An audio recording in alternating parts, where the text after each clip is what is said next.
Isa ka ba mga kapuso sa mga nagsasabing magpapapayat na ako this 2024? Aayusin ko ng aking diet. Yan ang mga linyahan natin. Pero hindi natin alam kung paano ito sisimulan. Kaya para gabayan tayo sa ating body figure goals for 2024, makakasama natin ang isang fitness coach, Mr. Jigo Abracia. Good morning, Coach, and welcome to Mornings with GMA Regional TV. Good morning po. Okay, simple definition. Anong ibig sabihin ba ng fitness?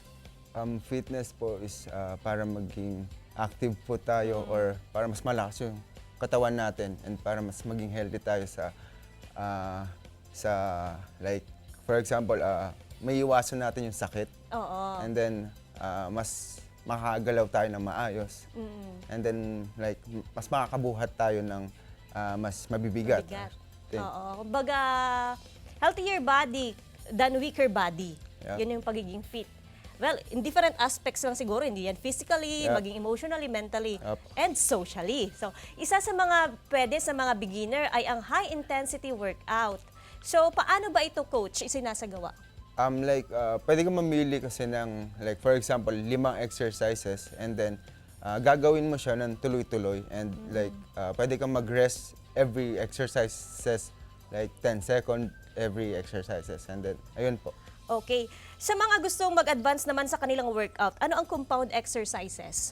Like, compound exercises is like, for example, the squats, bench press, deadlift, and pull-ups, and like barbell rows. Yun po Okay. yung compound exercise paggamit ng bigger muscle group sa katawan natin and then like gumagamit kasi tayo ng force na mas malaki sa katawan natin. Okay, balikan ko lang yung intensity workout. Ano naman yung mga pwedeng gawin natin doon na mga sample exercises? Pwede natin gawin yung squats, lunges, Okay. crunches, push-ups,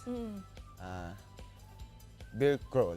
Okay, normally ilang sets and repetition ito? Like 10 repetition po per exercises po. Okay. Hindi ba yun mahirap? Yun kasi ang sinasabi nila minsan pag nag-gym ka, mas maganda talaga na sundin mo yung enough, wag matagal yung rest, di ba? Yes po. Kaysa yung napagod ka, ang tagal ng rest mo, ulitin mo ulit. Opo. Hindi Pero, naging epektibo. Depende po yun. Okay.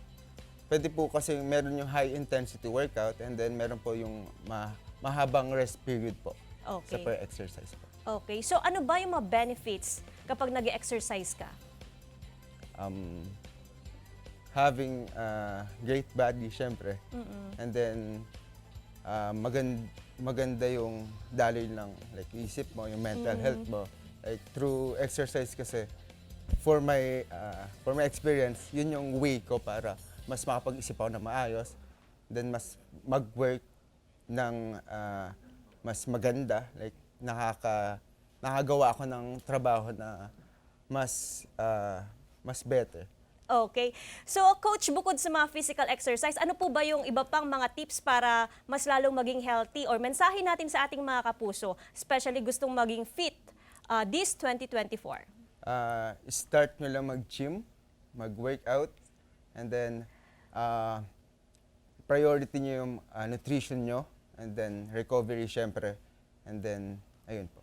Okay, thank you so much, Coach, sa iyong impormasyon at meron tayong natutunan sa mga sinabi mo. And of course, sa mga kababayan naman natin, ito'y guide lamang. Importante pa rin na magpa-consult sa mga health expert nang sa ganun nga ay magabayan din sa ating mga health conditions. Thank you so much, Coach Thank you po. Jigo.